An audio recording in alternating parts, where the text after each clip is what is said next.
Ako po si kapatid na Edgar Mabanan.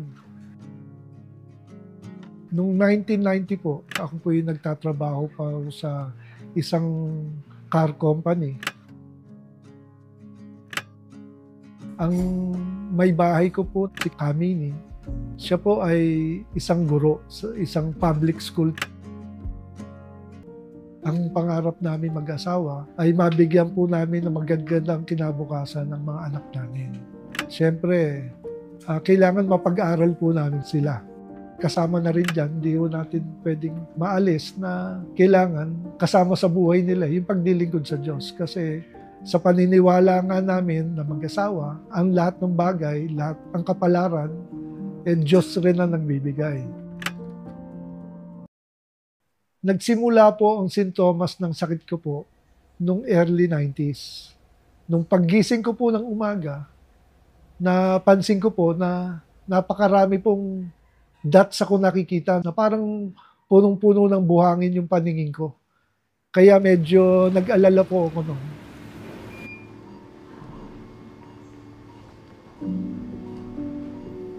Nagpunta po ako ng doktor, nagpatingin po ako. Ang naging findings po ng doktor, ang sakit ko raw po ay uveitis. Ang uveitis raw po ay pamamaga ng mga optic nerves. Kaya nagkakaroon ng paglabo ng paningin kada nagkakaroon po ako ng atake. Ang banggit po ng doktor ukol sa sakit kong uveitis, siguradong lalalayan pagka hindi natin maaagapan ng gamot.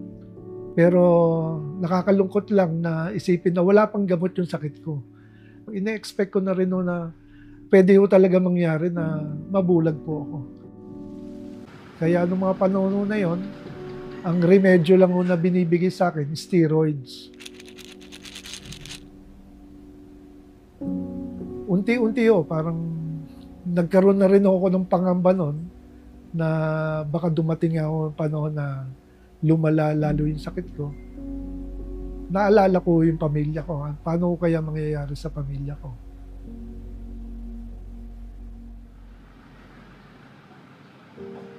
Ever since na ako yung nagkaroon ng karamdaman, hindi yung nagbago ang pananaw ko po sa aking kalagayan na kung merong makakapagpagaling sa akin, Diyos ang makakapagpagaling sa akin. Sa bawat pagkakataon, nagpapapahid ako ng langis at nagtatag na po ako ng pansarili ko pong panalangin. Ang panalangin ko po sa Diyos, pagalingin po ako sa aking taglay na karamdaman. Pero sabay rin na nanangako po ako sa Diyos na kahit na po anong maging desisyon ng Diyos sa buhay ko, hindi po ako titigil sa paglilingkod po sa Kanya. Kasi alam ko pong walang imposible sa Diyos. Ang kagalingan po ng sakit ko, manggagaling sa Diyos. Ang pangangailangan po ng pamilya ko, manggagaling rin po sa Diyos.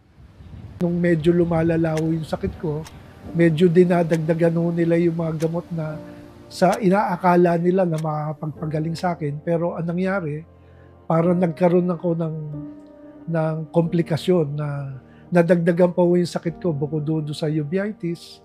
Nagkaroon po ako ng glaucoma.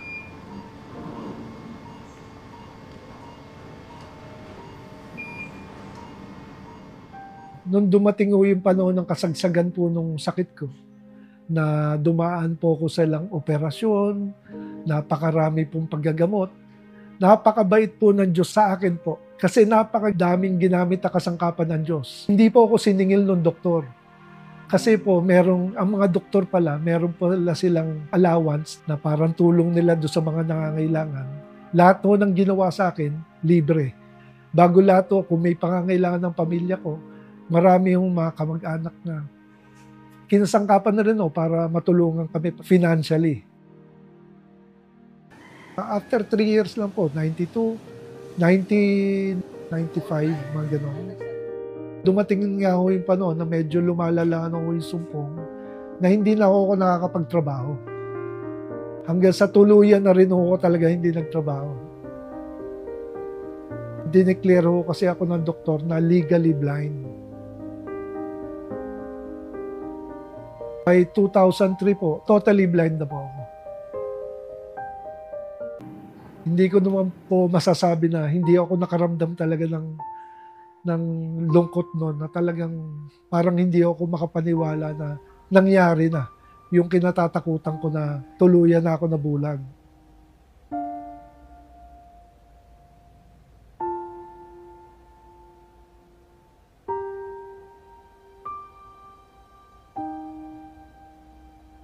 Yung pagkatao ko, yung parang medyo mabigat ho sa akin yun, kasi sabi nga ho sa akin ng mga kaibigan ko na naaawa sa akin, sabi, buti pa yung naputulan ng kamay o naputulan ng paa. Medyo pero pagka nawalan ka ng paningin, talaga malaking dagok sa buhay, sabi nila. Bunga na rin po ng mga aral na natatanggap po natin sa pagsamba. Sa akin po, naging salip ng mahapis po ako. Parang ang pananaw ko po pagkakataon ko po ito para ipakita sa Diyos na hindi po ako susuko. Bagamat inaakay na po ako sa pagsamba, natutuwa po ako dahil sa lalo po akong kumapit sa Diyos. At tuwing mananalangin po ako, lalo ko nararamdaman ang kapangyarihan ng Diyos. Nung kasagsagan po nung ako bulag na po, ang naging pananaw ko sa buhay, gagawin ko lahat para makatulong po ako sa pamilya ko. Pagka meron dumarating na pagkakataon na pwedeng magnegosyo, katulad doon nung nauso yung natadiko ko na yan, pinasok rin na namin yan. Kasama ko po yung aking bilas. Meron pa ako akong isang pinasok na paggawa ng ham. Sa awa at tulong po ng Diyos, ang aking pong panganay na anak ay nagtapos po ng nursing. Yung pangalawa kong anak, nagtapos po ng Bachelor of Music. Ang pangatlo ko pong anak ay nagtapos naman po ng Tourism. Ang bunso ko po, nagtapos po ng Foreign Service. Masaya po ako nung kada dumarating ang pagkakataon na nakakapagtapos ng pag-aaral yung mga anak ko. Lahat po yan, nangyari po yan dahil sa awa at tulong ng Diyos.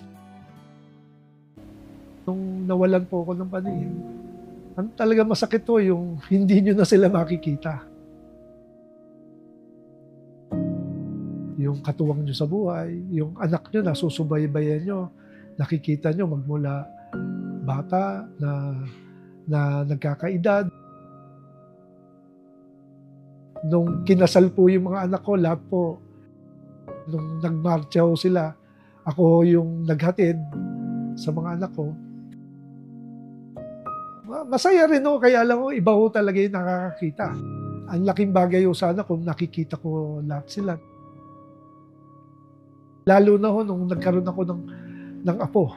Siyempre, yung mga anak ko, nakita ko nung bata ho sila Pero yung apo ko, ever since, hindi ko nakita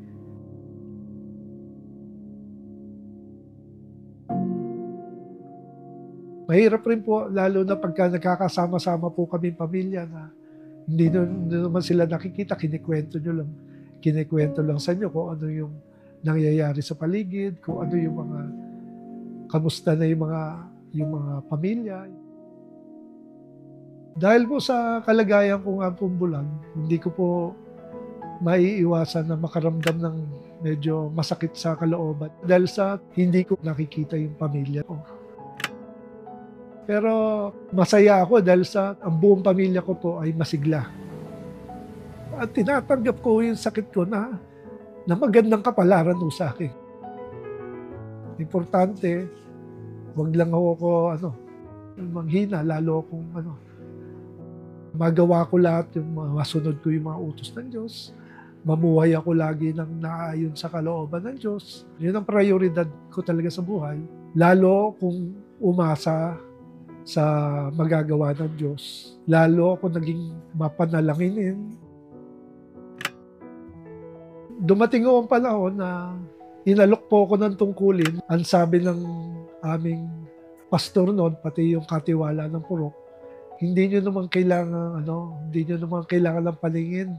Pwede nyo naman manggampanan kasi ang magiging tungkulin nyo, ipanalangin yung sakop ninyo, pagpayuhan yung sakop ninyo bago pagdating naman sa dapat na gawin sa mga padalaw, andiyan naman yung si Kamini na siya magiging pangalawang katiwala ng grupo.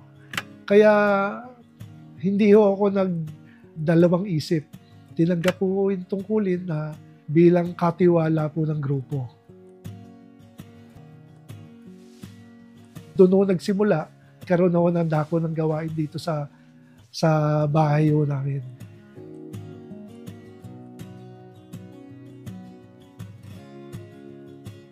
Masasabi ko po na tunay na panatag ang kalooban ko sa ngayon. Dahil ang buong pamilya ko po ay masigla. Laging nakikipagkaisa kapag may mga aktibidad ng iglesia. Mahal nila ang pagka-iglesia ni Kristo nila. Tinuturing nilang kayamanan nila yung pagiging iglesia ni Kristo nila. Kung ano man ang mangyari, alam ko naman na pagdating ng panahon, sigurado naman ibabalik ng Diyos ang paningin ko eh. Dahil sa pagdating ng paghukom, di ba? Ang sabi papalitan ng katawan natin ang katawang maluwalhati. O di, wala na ho, tapos na ho hirap. Ano ba naman ang hirap? Kahit anong hirap mo sa buhay na to. Ba, ikukumpara mo ba yun sa habang buhay na sarap pagdating sa bayang banal, di ba? Kaya, hindi ho mabigat kung tutusin eh. Para sa akin, magandang kapalaran nung yung nangyari sa akin. Tinuturing kong ikinabuti ko. Lalong nadagdagan ho yung pag-asa at pananampalataya ko sa Diyos.